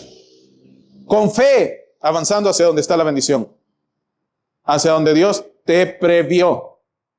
Si estás allá, mira, si estás allá te vas a chicharrar como nunca en tu vida, porque hace un tremendo sol y un tremendo calor. Pero si estás aquí, vas a estar bajo la sombra del techo de este local. Samantha, si sales allá te vas a sancochar, te vas a quemar, te vas a broncear. Eso es predestinación. Pero ella dice, no, yo no me quiero sancochar, no me quiero solear, no me quiero broncear, no quiero sudar, no me quiero mojar mi ropita, ¿no? Ella eligió lo mejor, la sombra. A menos que alguien tenga necesidad de que ella salga, ella dice, no, ¿para qué voy a salir? Esto es lo mejor. ¿Se dan cuenta? Pero si nosotros no tenemos el libre albedrío, si no tenemos ese atributo de Dios, somos robots, hermano. Somos robots, somos autómatas. Y ni siquiera del diablo se dice que fue autómata. ¿Sabes por qué? ¿Sabes por qué? Porque él era un ángel protector. Él era un protector. El diablo, como nosotros le conocemos, con cuernos, con un tenedor grande en la mano y una cola de flecha, eso es una invención de la Edad Media. Eso es una invención de pintura y arte católico romano. Pero la Biblia dice que el diablo era un ángel de luz. La Biblia, es más, Pablo dice que el diablo es un ángel de luz. Es que el diablo es un Elohim, pero es caído. Pero era semejante a Dios, ¿se parece? ¿Es sobrenatural como él? Sí, pero hay uno solo que es el Altísimo. Si tú te pones a leer toda la Biblia, vas a darte cuenta que todos tienen que ver solo al Altísimo. Al Altísimo. Porque aún Satanás adora a Dios. ¿Ve? Entonces, esta es la observación que tienes que tener siempre presente. Escríbelo y repítelo 500 veces para que quede, ¿no? La decisión es necesaria, señores. Tenemos que tener presente eso. La decisión es necesaria, ya que la criatura no podía ser realmente como el Creador sin compartir este atributo. ¿Cuál es ese atributo? La capacidad de ejercitar de verdad el libre albedrío y escoger entre la lealtad y la rebelión. Tú tienes que elegir hoy entre la lealtad y la rebelión. ¿Cómo hago esa elección? A través del bautizo. Ahí está. Por eso es que el bautizo ahora te salva, dice Primera de Pedro. Vamos aquí. Como les dije, hoy día solo vamos a hablar del bautizo. Y si te das cuenta aquí vemos a Jesús, ¿sí? Esto es una cosa artística, no es algo real, pero trata de enfocarte a lo que esto significa. Te das cuenta que los que se están bautizando ven a Jesús y los que están tomando la comunión también ven a Jesús. Porque ¿qué van a hacer? Están decidiendo, están escogiendo entre la lealtad a Jesús, al Señor, o la rebelión. Están tomando una decisión. Y ahora vas a ver qué más sigue. Vamos a leer Primera de Pedro, capítulo 3, versículo del 14 al 22. Vamos a avanzar un poquito rápido. Mas también si alguna cosa padecéis por causa de la justicia, bienaventurados sois. Por tanto, no os amedrentéis por temor de ellos, ni os conturbéis. ¿Es una lucha espiritual o no? Ahí está usted orando. Aquí están las tinieblas, aquí está la luz, contendiendo por ti. ¿Tú eres leal a la oscuridad o eres leal a la luz? ¿Eres leal a Dios o eres leal al diablo? Si no, santificad a Dios, el Señor, en vuestros corazones y estad siempre preparados para presentar defensa con mansedumbre y reverencia ante todo el que os demande razón de la esperanza que hay en vosotros, teniendo buena conciencia, para que en lo que murmuran de vosotros como de malhechores sean avergonzados los que calumnian vuestra buena conducta en Cristo. Porque mejor es que padezcáis haciendo el bien, si la voluntad de Dios así lo quiere. El ejemplo de eso es Job. El ejemplo de eso es José.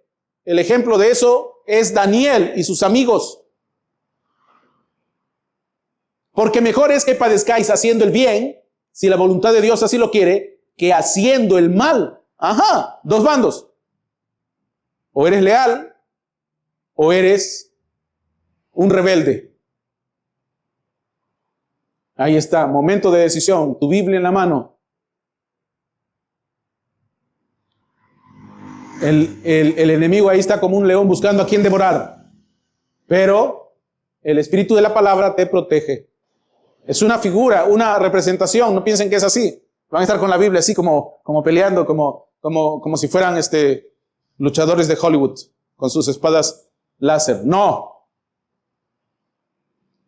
Versículo 18. Porque también Cristo padeció una sola vez por los pecados, el justo por los injustos, para llevarnos a Dios, siendo a la verdad muerto en la carne, pero vivificado en el Espíritu. O sea, la clave de todo esto es Cristo.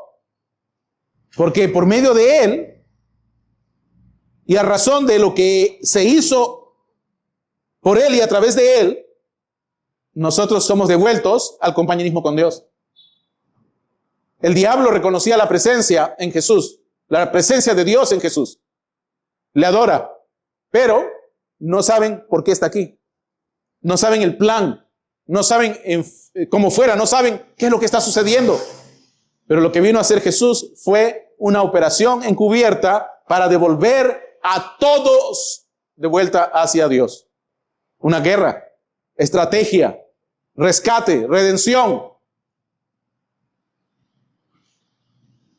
Versículo 19, en el cual también fue y predicó a los espíritus encarcelados. Ahí está. ¿A qué espíritus encarcelados fue a predicarles? Le fue a predicar. Le dijo, oigan ustedes, rebeldes, yo soy y he vencido. Rebeldes, ¿ve? Yo vencí, rebeldes. Los que en otro tiempo desobedecieron. Pedro, ¿de qué está hablando aquí? Hay información aquí que no está en algunos libros de la Biblia. Hay información aquí que no está en la Biblia. Bueno, en nuestra Biblia. Judas hace un rato dijo cosas que no están en la Biblia. Pedro ahora está diciendo cosas que no están en la Biblia. ¿De qué está hablando aquí? ¿Quiénes son esos espíritus encarcelados? Hermano, pues los que están en el infierno. No. Hermano, ¿y de quién están hablando ahí? Por eso te estoy diciendo. Tienes que conocer el Antiguo Testamento.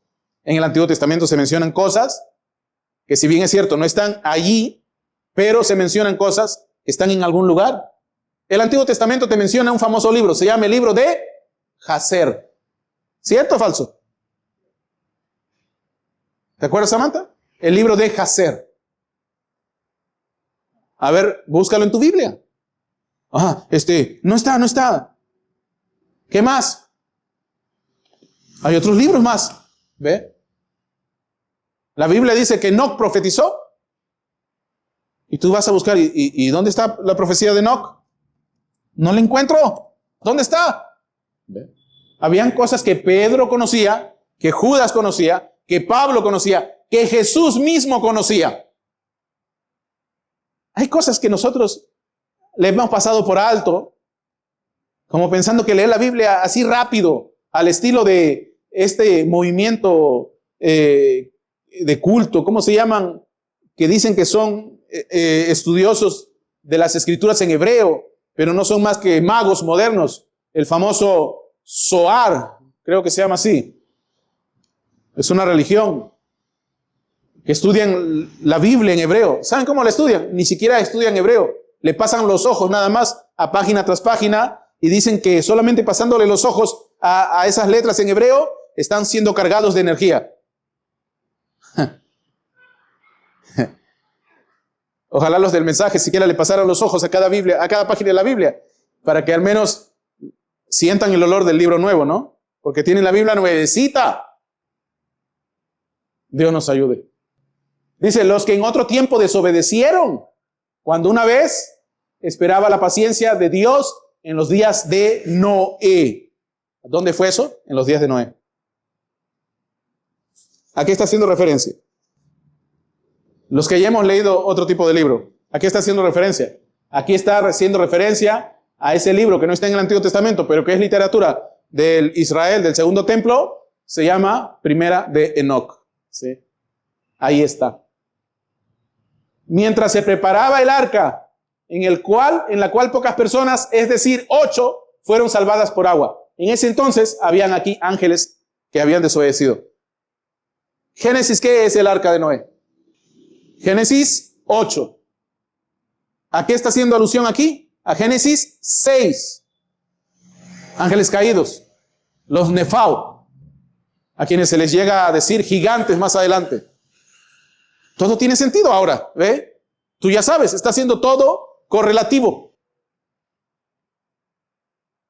Ahí estamos en los días de Noé.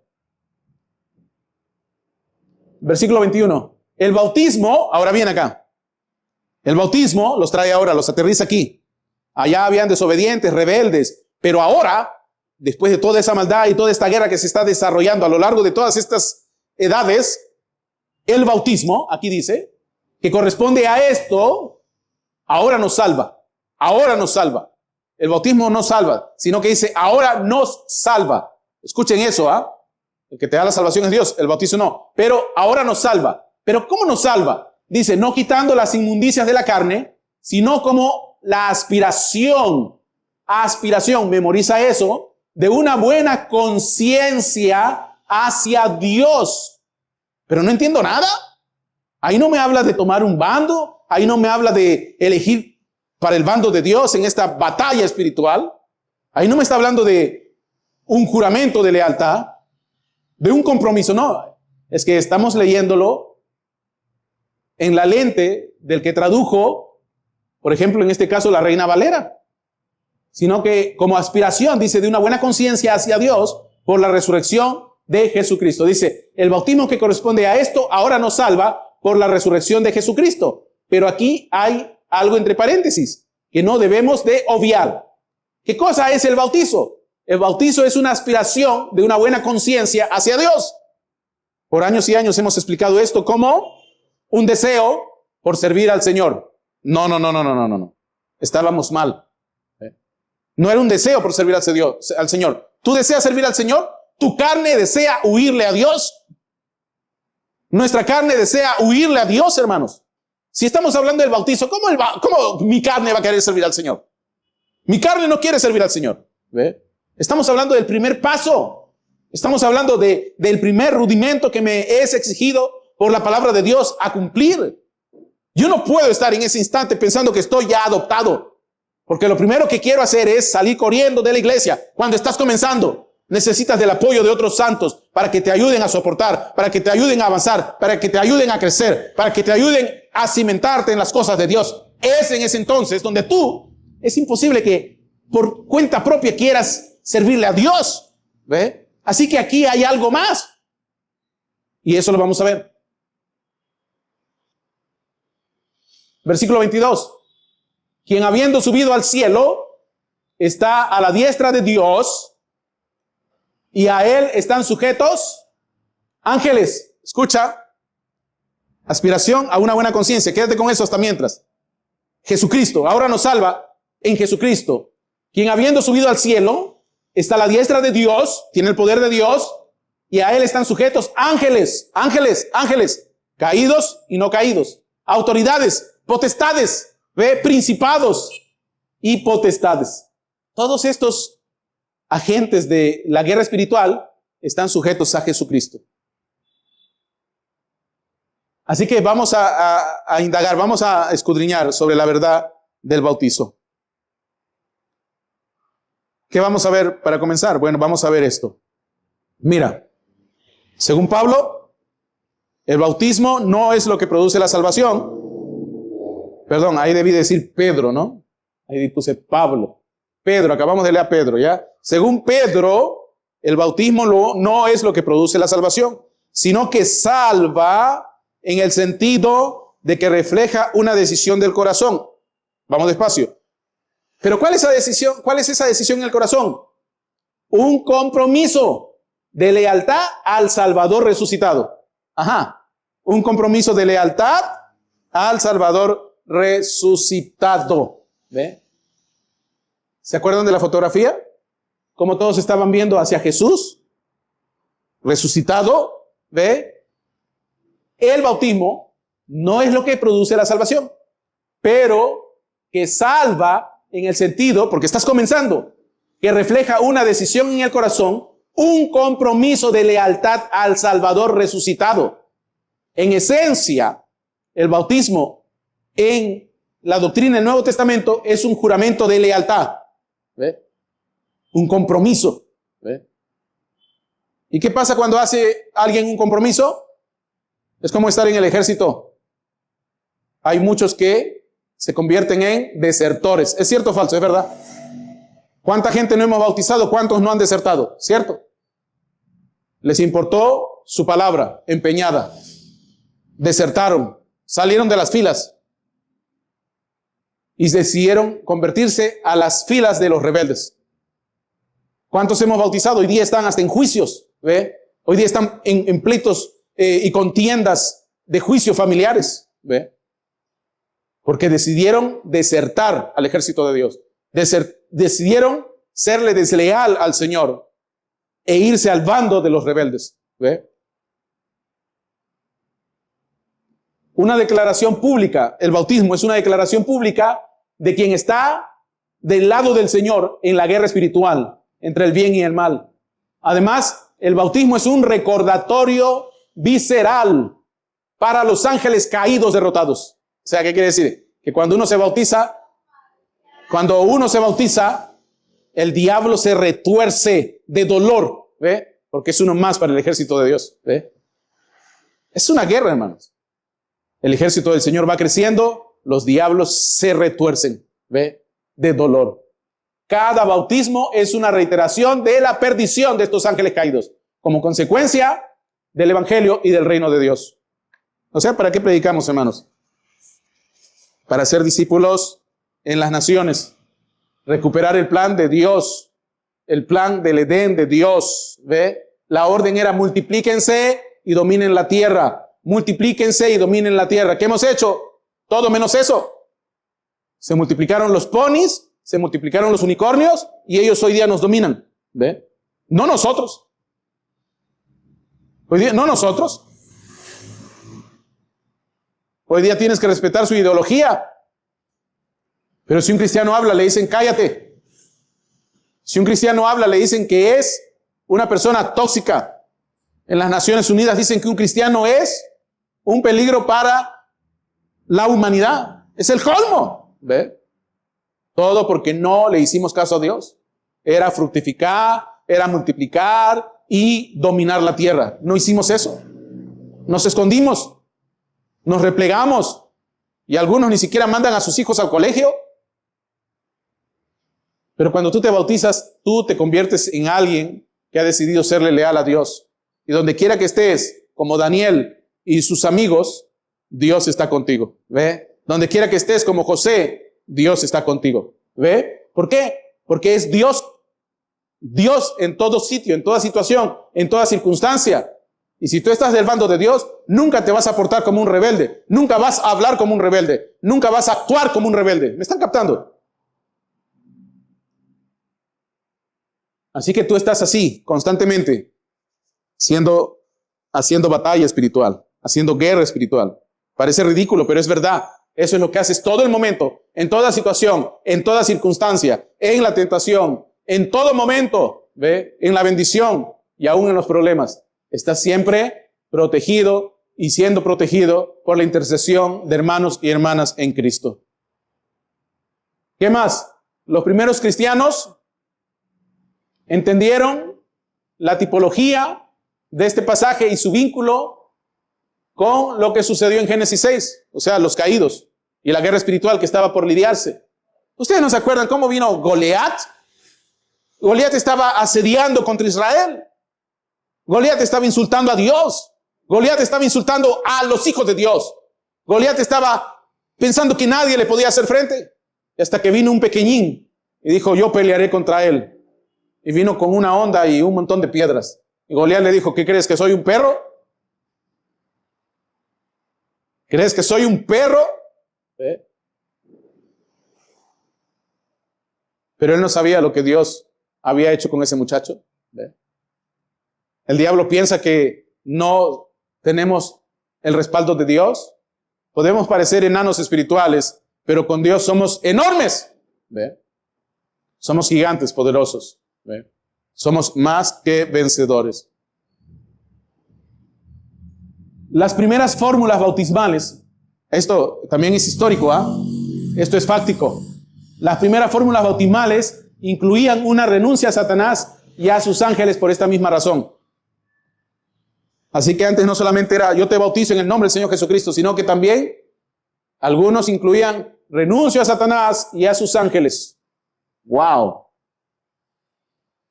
El bautismo era y sigue siendo una guerra espiritual. Ahí comienzan los problemas. Algunos dicen, a mí me dijeron que cuando me bautizo, mis problemas se acababan. No, te informaron mal. Ahora recién comienzan. ¿Ve? Ahora recién comienzan. Ahí está. ¿Ve? Ahí está la guerra que se inicia. Wow. Hermano, pero todo esto parece ficción. La ficción la sacaron de algún lugar. ¿Ve? Y la exageraron, la convirtieron en meme. Pero esta es la realidad. Esto es lo que está pasando. ¿Ve? A veces tú estás peleando contra demonios que se han apoderado de la gente, que se han apoderado de nuestros líderes, y estos no lo saben, pero tú estás peleando, tú estás contendiendo desde el Perú, haciendo eco hasta los Estados Unidos, haciendo eco hacia Europa, haciendo eco hacia el Asia, donde quiera que se necesite eso, porque la palabra de Dios son ondas eternas. ¿Ve? Primera de Pedro, lo que acabamos de leer, explica el significado del bautismo en el contexto de la guerra espiritual. Aquí el bautismo se describe como una petición a Dios por una buena conciencia mediante la resurrección de Jesucristo. Pedro nos muestra dos términos clave en este versículo. Aquí está lo que les dije que retengan: aspiración y conciencia. Aspiración. La palabra griega es eperotema. Eperotema, ¿no? En el versículo 21 se entiende mejor como juramento. O sea, no es una aspiración hacia una buena conciencia, sino que es un juramento. Esa palabra es juramento. Si lo lees en ese contexto, un significado que también tiene en otros lugares. O sea, quiere decir que tengo que conocer cómo se mueve esa palabra en otras partes de la Biblia. Es un juramento. Entonces, el bautismo que ahora nos salva es un juramento. No es solo una aspiración, es un juramento. Y número 2, la palabra conciencia, que es suneidesis. Esta palabra no se refiere a la voz interior que nos habla del bien y el mal. O sea, conciencia. No está hablando de solo conciencia, lo que me habla del bien y el mal, sino que se refiere a la disposición de las lealtades de una persona. ¿Ve? Tú estás haciendo un juramento de lealtad. ¿Ve? Lealtad a Dios. Cuando tú juras ser leal a alguien, hermano, es sobre tu vida que se rompe esa lealtad. Pero hay gente que su palabra no sirve para nada, ¿cierto? Le dieron la espalda a Dios a pesar que se bautizaron. Pero ahora la explicación viene después, porque necesitas venir y hacer ese juramento con todo el conocimiento propiamente de lo que significa realmente lo que estás haciendo. Por eso es que no puedes tampoco entrar a la ligera. A veces lo hemos hecho así. Cree, sé bautizado. Pero la la orden era, id y predicad el evangelio. Primero, antes de predicar, ¿qué hacía Jesús? Enseñaba la palabra. Predica el evangelio, sana a los enfermos y bautízalos en el nombre del Señor Jesucristo. ¿Ve? Id y predicad el evangelio. Haz discípulos a todas las naciones. Esa era la orden. ¿Ve? El que cree será salvo, el que no cree será condenado. Es lo que hay. ¿Ve? Ahí está la guerra. ¿Ve? Entonces es una disposición de las lealtades de una persona. Un uso que también se encuentra en otros contextos y en la literatura griega. Eso es lo que haces cuando te bautizas. Juras lealtad a Dios. Juras lealtad al ejército del cielo. Juras lealtad a los ángeles de Dios. Juras lealtad al Todopoderoso. El bautismo es un acto de compromiso, de lealtad a Dios. Ahí está. Una declaración pública de que el creyente está del lado del Señor en la guerra. Al mismo tiempo es una renuncia a Satanás y a sus ángeles. La inmersión en el agua simboliza el entierro de la vieja vida y el surgimiento de una nueva vida en Cristo. ¿Ve? Ahí está. Vamos a analizar unos versículos que apoyan todo lo que hemos dicho. Rápidamente. 1 Pedro 3, del 14 al 22. Bueno, lo saltamos. Aquí esto ya lo sabemos. Génesis 6, del 1 al 4. Bueno, donde comienza todo, donde comienza la guerra espiritual. ¿Ve? Este pasaje se usa para relacionar el bautismo con los ángeles caídos y la idea de la guerra espiritual. Efesios 4. ¿Quiénes no conocen Efesios 4? Donde se nos habla del ministerio quíntuple y se nos habla de la perfección de los santos. Pero antes de eso se nos habla de todo con lo que hay que pelear y con lo que hay que lidiar. Y por qué hay que ser perfeccionados. Este pasaje es mencionado en referencia al poder del Espíritu Santo y su relación con la victoria de Cristo en la cruz y el empoderamiento de la iglesia. Oh, me pasé. Deuteronomio 32, lo acabamos de leer. No todo, pero lo he leído en parte. Y hemos leído muchos versículos de ahí. Ahí nos explica el contexto dimensional de la guerra espiritual y cómo se relaciona con la idea de que las naciones fueron asignadas a otros seres celestiales. O potestades o principados. Hechos 17, del 27 al 31. Eso tú lo tienes que leer.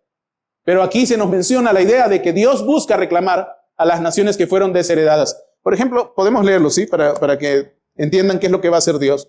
¿Cuál es el plan de Dios con respecto a esto, no? Hechos 17, versículos del 27 al 31. Dice lo siguiente. Para que busquen a Dios si en alguna manera, palpando, puedan hallarle, aunque ciertamente no está lejos de cada uno de nosotros, porque en él vivimos y nos movemos y somos, como algunos de vuestros propios poetas también han dicho, porque linaje suyo somos. Siendo pues linaje de Dios, no debemos pensar que la divinidad sea semejante a oro o plata o piedra, escultura de arte y de imaginación de hombres. Pero Dios, habiendo pasado por alto los tiempos de esta ignorancia, ahí está, ahora manda a todos los hombres en todo lugar que se arrepientan, por cuanto ha establecido un día en el cual juzgará al mundo con justicia, por aquel varón a quien designó, dando fe a todos que con haberle levantado de los muertos. Wow. Ahí está. ¿Ve?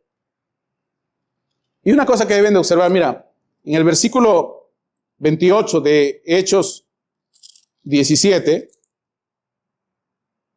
Pablo, cuando está predicando en el Areópago, Pablo menciona lo siguiente, como algunos de vuestros propios poetas también han dicho. Pablo leía, hermano. Yo no sé por qué la gente no quiere leer. Pablo leía. Y leía a griegos. Leía poesías. Hermano, pero sino que no tenemos costumbre, ese es el problema. ¿Ve? No tenemos costumbre.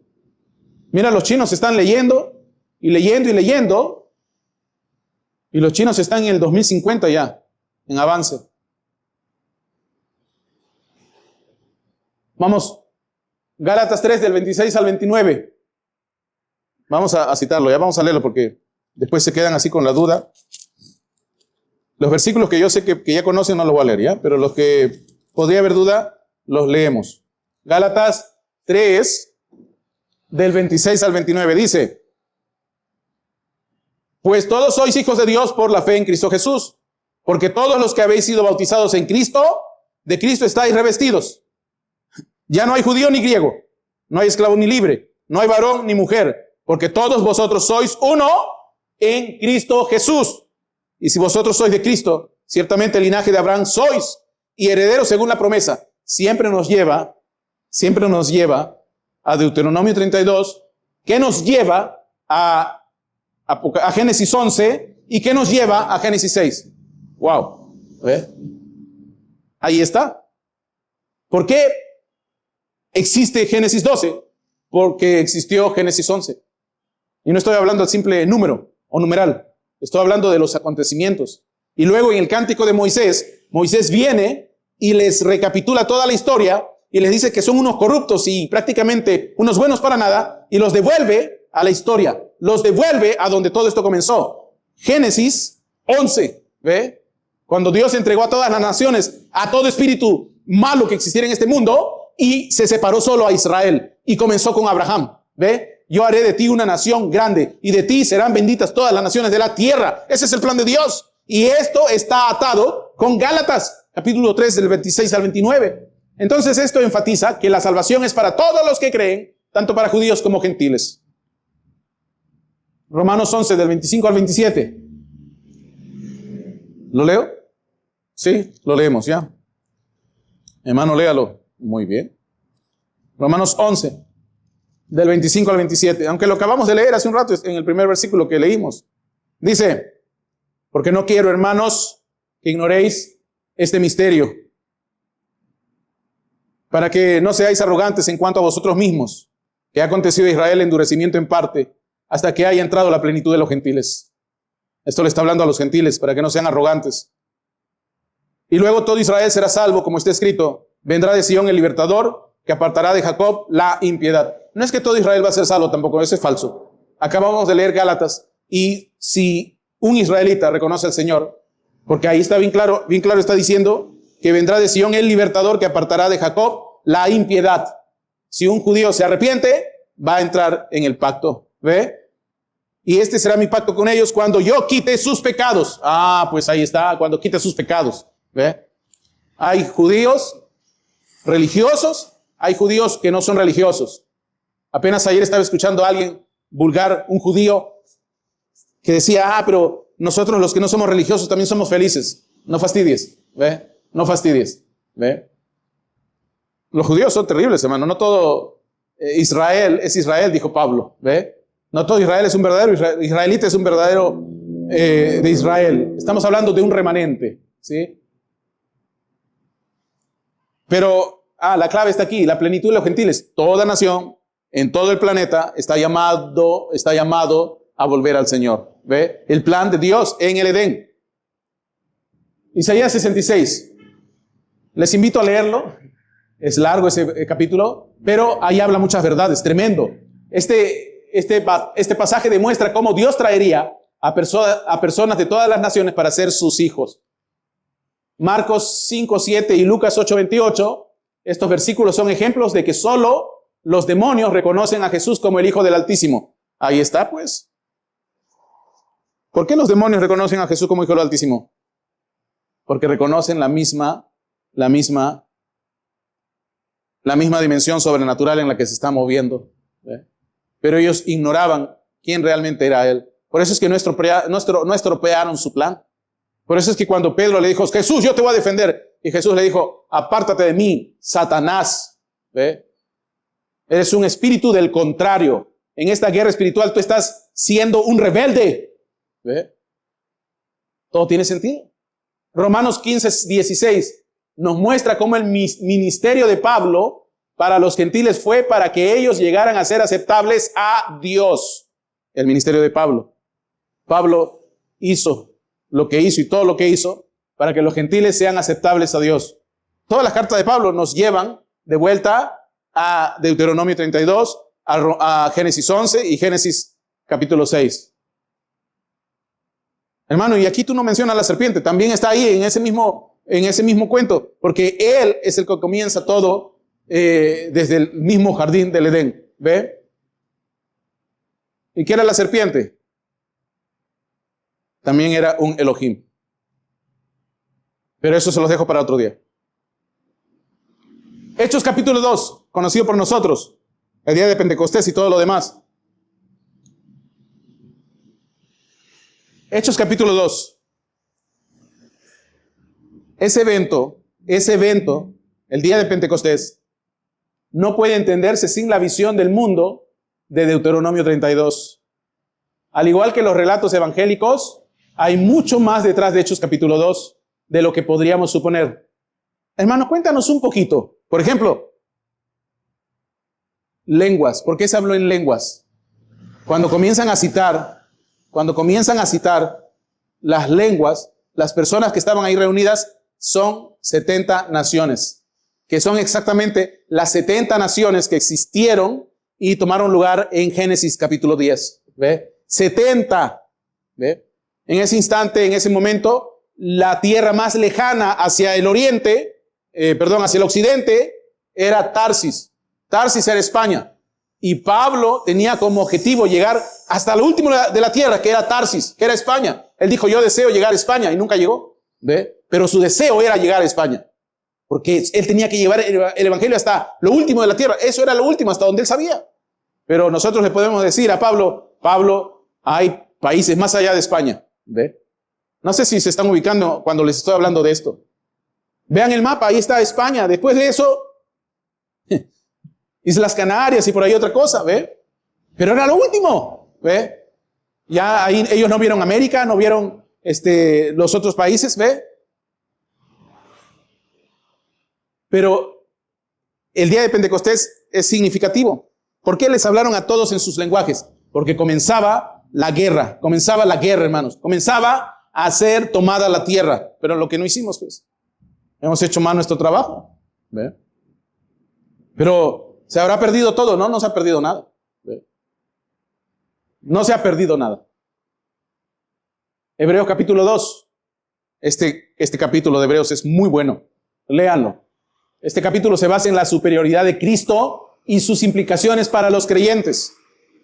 Todo lo que Él era, tú también tienes que llegar a ser. ¿Ve? Porque el mismo Pedro, quien habla del bautismo que ahora te salva y habla de esa guerra espiritual, dice que nosotros vamos a ser copartícipes de la naturaleza divina de Dios. Vamos a llegar a ser realmente la imagen y la semejanza de Dios. ¿Ve? Estamos a través de un proceso de transformación. Salmo 82, 6 y 7. El famoso Salmo 82. Dios mora en la congregación de los dioses. Ahí nos habla en los versículos 6 y 7 cómo los hijos rebeldes de Dios fueron sentenciados a morir como hombres. Léelo con cuidado, léelo con cautela y te vas a dar cuenta que ahí esos hijos de Dios son Elohims. Cuando habla de Dios es Elohim, en singular. En plural son hijos de Dios, Elohims. Hermano, pero ¿qué dijo el hermano Branham de esto? ¿Mucho?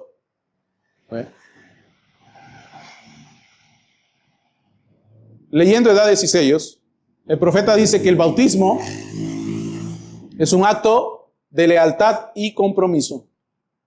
En sus propias palabras, ustedes búsquenlo, ahí está en todo Edades y Sellos. El bautismo es más que un simple ritual, es una expresión de compromiso con la palabra de Dios, un retorno a la palabra.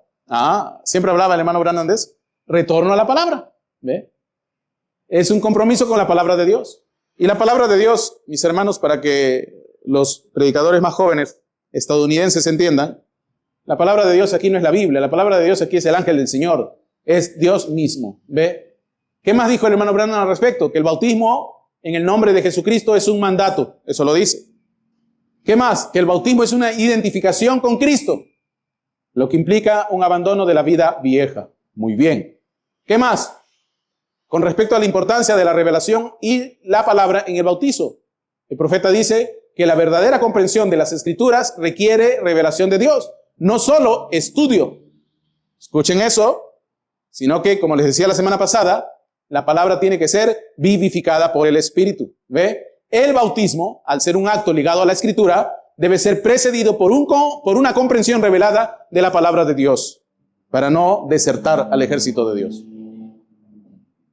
La palabra de Dios es la base para la verdad y la justificación.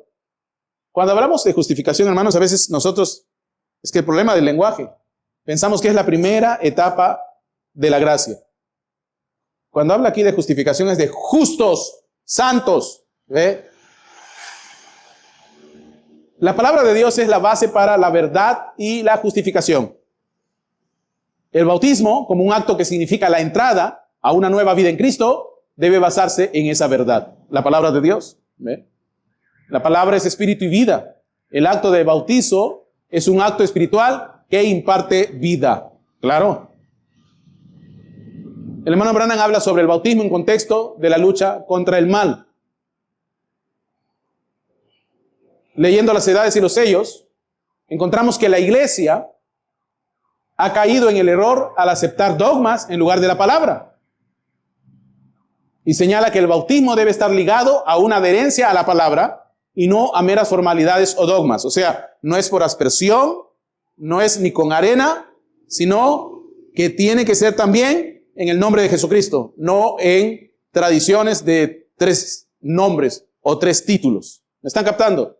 También nos advierte contra la influencia de doctrinas falsas. Esto implica que el bautismo es un acto que requiere discernimiento espiritual. Tienes que ser bautizado en el nombre de Jesucristo. También el hermano Branham hace referencia a que el diablo busca confundir y hacer dudar a los creyentes. Por lo tanto, el bautismo, como un acto de afirmación de la fe, es también un acto de resistencia contra las dudas. ¿Claro? ¿Ve? ¿Qué más? Se nos hace mención que el anticristo busca pervertir la palabra. El bautismo, entonces, como un acto que debe ser basado en la verdad de la palabra, es una forma de resistir esta perversión. En otras palabras, debemos estar preparados para toda buena obra.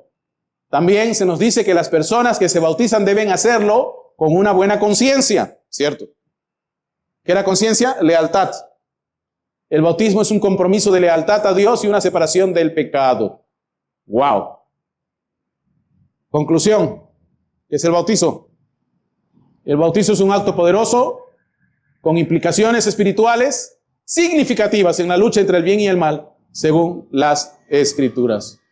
Ya saben, nosotros somos la familia humana de Dios, creados en su imagen. ¿Ve? Hebreos 13:8, Jesucristo es el mismo de ayer, de hoy y por los siglos. Dios les bendiga. Gloria a Dios. Gloria a Dios.